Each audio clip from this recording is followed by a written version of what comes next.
दर्शकगण, श्रोतागण, भाई और बहनों, मातृशक्ति को नमन।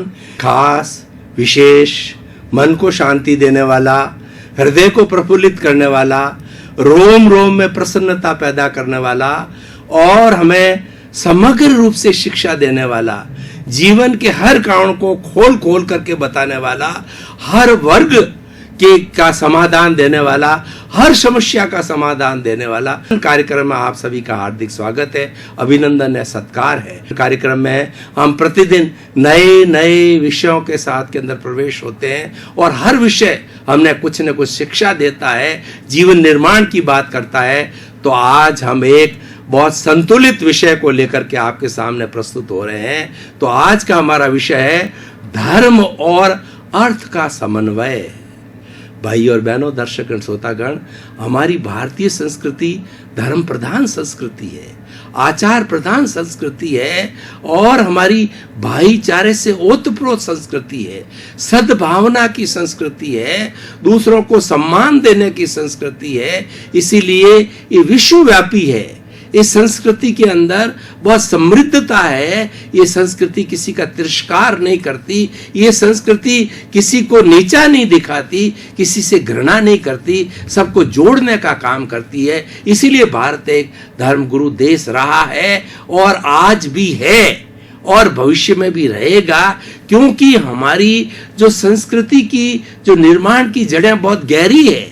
अगर हम वेदों से पहले की बात करें, मोहनजोदड़ो हड़प्पा के समय की बात करें, तो पुरातत्व विभाग ने ऐसी ऐसी चीजें उसमें से निकाली है कि उससे मालूम होता है कि हमारे 10,000 साल पुरानी भी संस्कृति में हमारे धर्म के संस्कार थे, हमारे जो है वो अध्यात्म के संस्कार थे।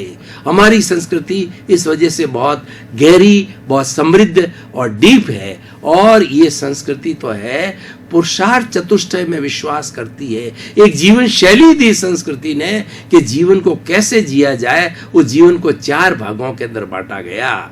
4 भाग कौन कौन से हैं? एक तो है काम, अर्थ, धर्म और मोक्ष। इसमें से एक के काम थोड़ा हल्का सा विवेचन करें। काम हमारे शरीर की एक आवश्यकता है। शरीर में हम भोजन करते हैं, भोजन के बाद ब्लड बनता है, ब्लड के बाद के अंदर जो है मेद बनता है, मेद के बाद के अंदर मज्जा बनती है, मज्जा से वीर्य बनता है। सप्त धातु भोजन से बनती है और वीर्य जो है हमारे शरीर को बलवान बनाता है, ओजस्वी बनाता है, चेहरे पर ओज लाता है और हमारे ज्ञान को विकसित करता है। और वीर्य से प्रजनन भी होता है और वंश उत्पत्ति भी होती है। तो इस तरीके से ये जो काम हो गया, ये शरीर की आवश्यकता है। और जो शरीर युवा होता है तो काम शक्ति, कामुकता बढ़ती है। और दूसरा होता अर्थ। इस संसार का संचालन करने के लिए अर्थ एक माध्यम है। पुराने जमाने के अंदर बार्टर सिस्टम हुआ करता था, मुद्राएं नहीं थी। उस वक्त के अंदर हम अनाज को ले जाकर सब्जी खरीद लेते थे और सब्जी को ले जाकर के वस्त्र खरीद लेते थे। जिसको जो चीज की आवश्यकता होती वो लेन देन बार्टर सिस्टम वस्तुओं से होता था। उसके बाद में चमड़े की मुद्रा चालू हुई, उसके बाद धातु की मुद्रा चालू हुई और उसके बाद में ये नोट की मुद्रा जो है चालू हुई। तो इसीलिए सारा अर्थ है। अर्थ से हमारा जीवन का संचालन होता है। शरीर के जारी सारी सुख सुविधाएं और इस एक जगत की, इस भौतिक जगत की सारी सुख सुविधाएं अर्थ के द्वारा होती है। लेकिन ये अर्थ अनर्थ नहीं होना चाहिए, अर्थ का सदुपयोग होना चाहिए। अर्थ का दुरुपयोग होता है तो उसको अनर्थ कहा जाता है। और आज का हमारा विषय भी यही है कि अर्थ और धर्म का समन्वय। हम आगे बढ़ते हैं तो तीसरा जो तत्व है वो धर्म कहलाता है। धर्म एक ऐसा माध्यम है जो कि ब्रिज का काम करता है। अभी हमने काम और अर्थ की बात की, तो नदी का एक तट है, काम और अर्थ है, और दूसरा तट है हमारा मोक्ष है। इसके बीच के अंदर ब्रिज जो है वो धर्म है। इस धर्म के काम और अर्थ का सेवन करते हुए इस धर्म के ब्रिज से ऊपर चढ़ करके और हमारी अंतिम मंजिल होती है मोक्ष। जिसने मोक्ष को प्राप्त कर लिया, जिसने निज स्वरूप को प्राप्त कर लिया, उसके जीवन में कुछ प्राप्त करना शेष रहता ही नहीं है। और ये मनुष्य जीवन ऐसा है कि मनुष्य जीवन निज स्वरूप को प्राप्त कर सकता है, और पूर्ण रूप से निज स्वरूप को प्राप्त करना मोक्ष कहलाता है। हमारे जितने भी जब निज स्वरूप को प्राप्त कर लेते हैं तो हमारे जितने दोष है, जितने हमारे कर्म हैं, जितने हमारे पाप पुण्य हैं, वो सारे वाश हो जाते हैं निज स्वरूप को देखते देखते देखते। ज्ञाता, क्योंकि निज स्वरूप का जो प्रॉपर्टी ज्ञाता दृष्टा भाव है, निज स्वरूप आत्मा अपने आप को देखना प्रारंभ करता है। कैसे? अगर मान लो एक बड़ी फैक्ट्री का मालिक है, आज नरेंद्र भाई मोदी है, नरेंद्र भाई मोदी जिस कार्यालय में आकर के खड़े हो जाते हैं, उस कार्यालय का सब काम ऑटोमेटिक प्रारंभ हो जाता है, सब सुचारू चलता है। आज किसी बड़ी फैक्ट्री का मालिक है, फैक्ट्री में जाकर खड़ा होता है, हर व्यक्ति डिसिप्लिन्ड वे के अंदर कार्य करना चालू कर देता है। तो इसी तरीके से निज स्वरूप यानी मालिक जो आत्मा है, वो ज्ञाता दृष्टा, वो देखना और जानना प्रारंभ करता है, तो उसके ऊपर जो कर्म रज पड़ी हुई है, कर्म रज है, वो जितना जितना deep deep deep deep deep देखना प्रारंभ करेगा, वो कर्म रज साफ होती जाएगी, साफ होती जाएगी, साफ होती जाएगी, होते होते होते होते होते वो सारी क्लीन होकर के और मोक्ष की अवस्था आ जाती है। उसके अंदर ये हमारा अस्तित्व, हमारी आत्मा मोक्ष के अंदर चली जाती है, अशरीरी हो जाती है, वो अलग विषय है। तो मैं बात कर रहा था धर्म तत्व की। धर्म के लिए कहा जाता है वस्तु सहावो धर्मा, वस्तु के स्वभाव को धर्म कहते हैं। अग्नि है, उस अग्नि में अगर हम हाथ डालेंगे तो हाथ जलेगा। अग्नि का स्वभाव है ताप देना, गर्मी देना, और पानी में हाथ डालेंगे तो हमारा हाथ ठंडा होगा। पानी का जो है वो धर्म है ठंडक देना। इसीलिए जो है वस्तु के स्वभाव को धर्म कहते हैं। हमारी आत्मा है, उसका स्वभाव भी धर्म है। और दूसरा कहा जाता है धार्यति इति धर्म, जो धारण किया जाता है, जो चित्त में उतारा जाता है, जो आचरण में उतारा जाता है, वो धर्म कहलाता है। हम अच्छी अच्छी बातें आचरण में उतारते हैं तो धर्म कहलाता है। इस संसार के अंदर अच्छाई और बुराई दोनों है।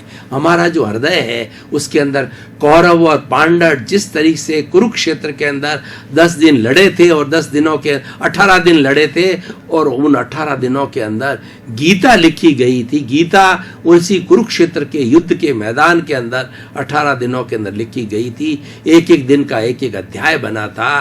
तो वो कौरव और पांडव, कौरव है वो बुराई है और पांडव है अच्छाई है। हमारे हृदय के अंदर ये अच्छाई बुराई हर वक्त लड़ती रहती है।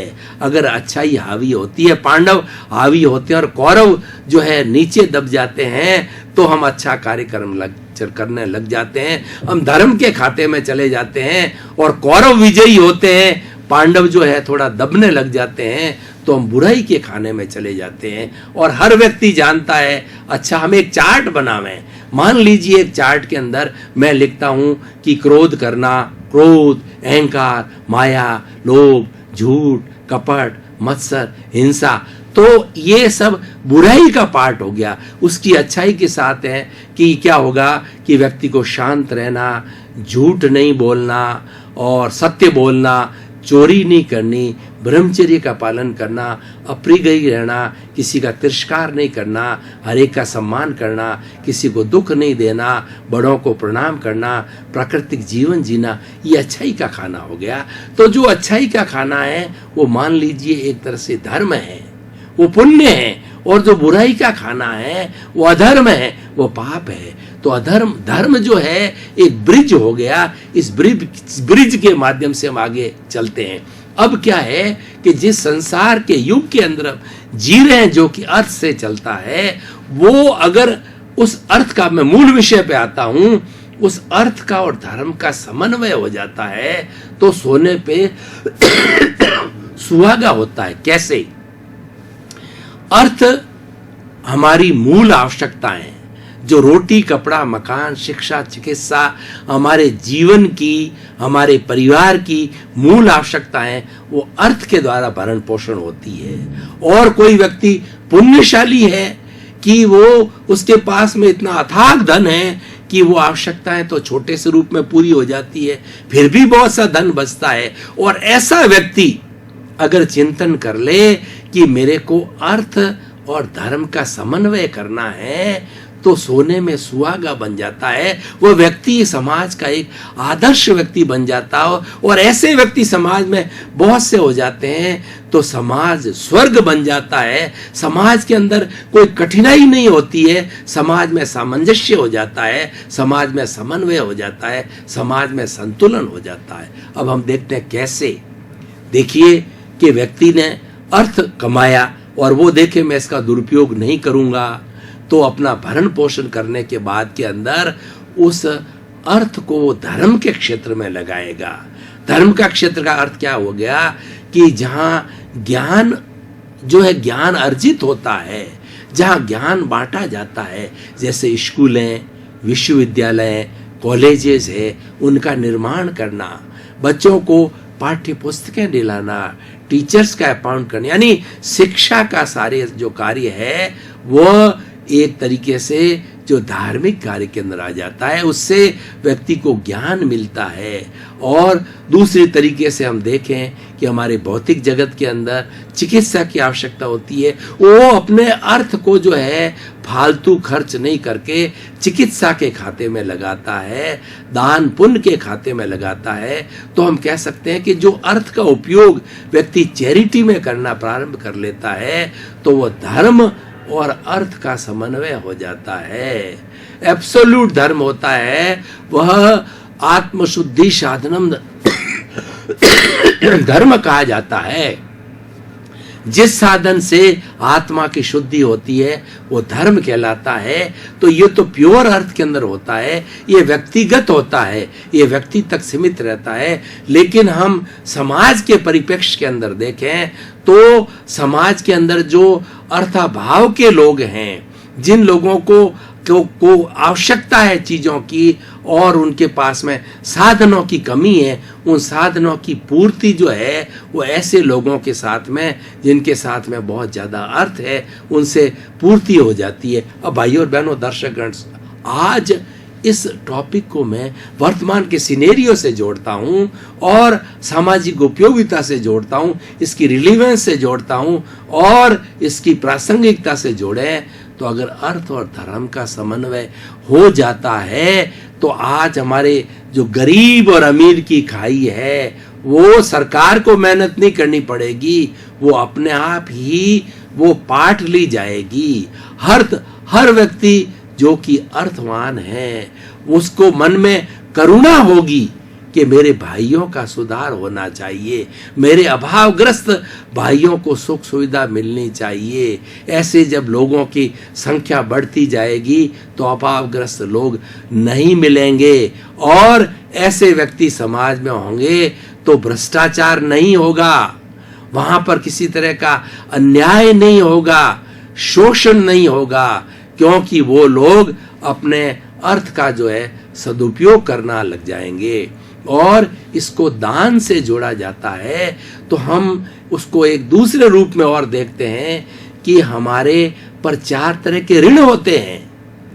पहला ऋण होता है हमारा जो है देव ऋण कहलाता है, यानी जो ईश्वर है, ईश्वर ने हमें इस योग्य बनाया किसी काम के लिए, तो हमारे पर उसका ऋण है। देव ऋण कब कैसे उतारा जाता है कि हम अपना आत्मकृतित्ववाद की जो बात कही थी कि आप अपने अस्तित्व को जाने और वही देव है।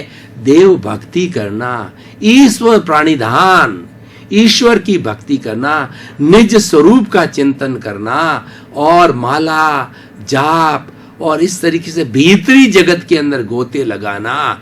हमारे मैं कौन हूँ, मैं कहाँ से आया हूँ, मुझे कहाँ जाना है, और अपने इस तरीके से हम अस्तित्व की बात करते हैं और अपना समय जो है वो ध्यान जाप के अंदर लगाते हैं, धार्मिक क्रियाओं में लगाते हैं, तो देव ऋण उतरता है। दूसरा होता है हमारा पितृ ऋण, ये मैं दान से जोड़ के बात कर रहा हूँ। पितृ ऋण होता है वो माता पिता का ऋण होता है। माता पिता हमारे संसार के जीते जागते भगवान हैं। किसी भगवान को पूजो या ना पूजो, किसी मंदिर में जाओ या ना जाओ, कहीं पे माथा टेको या ना टेको, आप जो है वो किसी जाकर के लेकिन अपने माता पिता का आप जो है वो उनको चित्त समाधि देते हो, उनको सेवा करते हो, अपना अर्थ का उपयोग माता पिता की चित्त समाधि में लगाते हो। माता पिता को किस चीज की आवश्यकता है? वृद्धावस्था है, उनको दवाई की आवश्यकता है, उनको अच्छे भोजन की आवश्यकता है, उनको अच्छे कपड़े की आवश्यकता है, उनके मन में कुछ चैरिटी करने की आवश्यकता है, तो उसका धन का उपयोग जो है आप उनके माता पिता के मन के अनुरूप जो है चैरिटी के अंदर लगाइए। ये पितृ ऋण होता है। तीसरा गुरु ऋण होता है। हमारा गुरु, गु का अर्थ होता अंधकार, रू का हमारा दूर करने वाला, ऐसा आदर्श व्यक्ति जो हमारे अज्ञान रूपी अंधकार को दूर करता है, उसको हम नमस्कार करते हैं। गुरु गोविंद दाऊ खड़े रखा के लागू पाए, बलिहारी गुरु आपकी और गोविंद दियो बताए। गुरु की हमारे यहाँ बहुत बड़ी महिमा है। गुरु ही ईश्वर के दर्शन कराता है, उसका हमारे पर ऋण है। हमको इंसानियत सिखाता है और हमको अच्छे अच्छे गुण देता है, हमारा अज्ञान दूर करता है, उसका ऋण होता है। उसकी हम सेवा करके, हम उसकी आवश्यकता की पूर्ति करके, या गुरु जो चाहता है उस रूप में अपने अर्थ का उपयोग करें। अर्थ बिना कोई काम नहीं चलता है। हम भौतिक जगत के अंदर कोई भी कार्य करें तो सबसे पहले अर्थ की आवश्यकता होती है। गुरु कहता है कि यहाँ पर मंदिर बनवा दो, तो अर्थ की आवश्यकता होगी। तो गुरु का ऋण उतारने के लिए गुरु की इच्छा अनुसार स्थान पर हमने मंदिर बनाया, छोटा बनाया, बड़ा बनाया, उसके अंदर जो अपनी सहभागिता दर्ज कराई जितनी हमारी हो। और उसके बाद में समाज का ऋण होता है। समाज हमें पहचान देता है। बच्चा जो माता के पेट से बाहर निकलता है, उस पर छाप लगाई जाती है, ये बणिया का बेटा है, और ये माथुर का बेटा है, और ये ब्राह्मण का बेटा है, ये क्षत्रिय बेटा है, ये वैश्य का बेटा है, ये शेड्यूल कास्ट का बेटा है, ये शेड्यूल ट्राइब का बेटा है। तो ये पहचान हमें समाज देता है। तो ये समाज का हमारे पर ऋण है। उस ऋण को उतारने के लिए हमें समाज की सेवा करना आवश्यक होता है, और समाज का खाता बहुत बड़ा है। हम अपने धन का, अर्थ का उपयोग समाज में बहुत कर रहे हैं। अब भाई और बहनों, दर्शकगण, श्रोतागण, समय की अल्पता को देकर के मैं निष्कर्ष पे आता हूं कि 7 अरब की जनसंख्या को इस एपिसोड के माध्यम से ये निवेदन करना चाहूंगा कि अर्थ का अनर्थ नहीं करें। आपकी अर्थ की आप खूब अपना अर्थ का भोग करो, अपने परिवार का, अपने शरीर के लिए और अपना भरण पोषण के लिए उसका उपयोग करो, लेकिन उसका जो है दुरुपयोग नहीं करना। अब दुरुपयोग कैसे होता है कई लोग नहीं समझते हैं। तो वो क्या है कि वे सैर सपाटे फालतू करते हैं, अय्याशी करते हैं, शराब पीते हैं और बहुमूल्य वस्त्र धारण करते हैं, लेकिन लोगों को जो है कुछ भी देने को तैयार नहीं होते हैं। तो वो दुरुपयोग होता है। तो भाई और बहनों, दर्शकगण, श्रोतागण, आज का एपिसोड ये कहता है कि हम दान की प्रवृत्ति में विश्वास करें। और 3 तरह के मुख्य दान हमारी भारतीय संस्कृति में कहे गए हैं।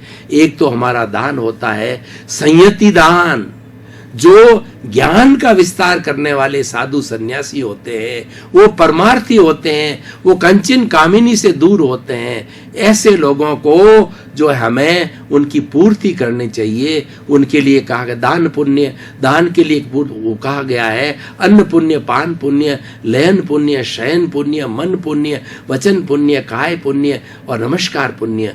तो ऐसे महापुरुषों को हम ये अपना जो कुछ भी देते हैं तो पुण्य का बंद होता है। और दूसरा होता है ज्ञान दान।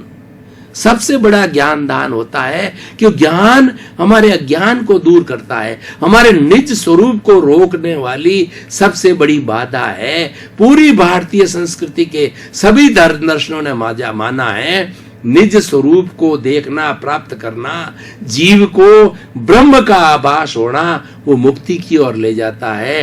कर्म रज को साफ करने के लिए, निज स्वरूप की प्राप्ति करने के लिए अज्ञान बीज के अंदर आता है। उस अज्ञान को दूर करने के लिए ज्ञान दान, शिक्षा का सारा काम, स्कूल, कॉलेज, विश्वविद्यालय और खास करके धार्मिक शिक्षा जहाँ दी जाती, जहाँ अच्छे इंसान की फैक्ट्री बनाई जाती है, अच्छे इंसान बनते हैं, उनके ऊपर उसका करना, बच्चों को अपना सिलेबस, कोर्स, ये शिक्षा, स्कॉलरशिप वगैरह, वो दो ज्ञान दान।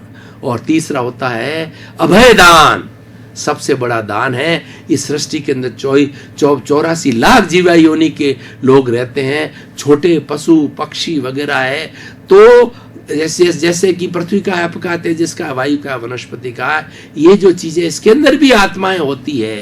तो हम अपना उपयोग को लिमिटेड करें, इच्छा परिमाण, कि हम इतना ही धर्म का उपयोग करेंगे, इतना ही पानी का उपयोग करेंगे। पृथ्वी का दोहन हम मात्र अपने एक घर के लिए करेंगे, पानी कम से कम इतने किलो पानी में स्नान करेंगे, इतना पानी का दुरुपयोग नहीं करेंगे, अग्नि का कम दुरुपयोग करेंगे, वायु का कम दुरुपयोग करेंगे, आकाश को कम गंदा करेंगे। तो ये हम समस्त प्राणी है, ये खुद भी प्राणी जगत है, उनको हम अभय दान देंगे। भाई हम लिमिटेड उपयोग करेंगे तो बाकी के सब लोगों को ये दान हो जाता है। वो निसंकोच होते हैं कि ये व्यक्ति हमारी हिंसा नहीं करेगा, ये अहिंसावादी किसने संकल्प ले रखा है।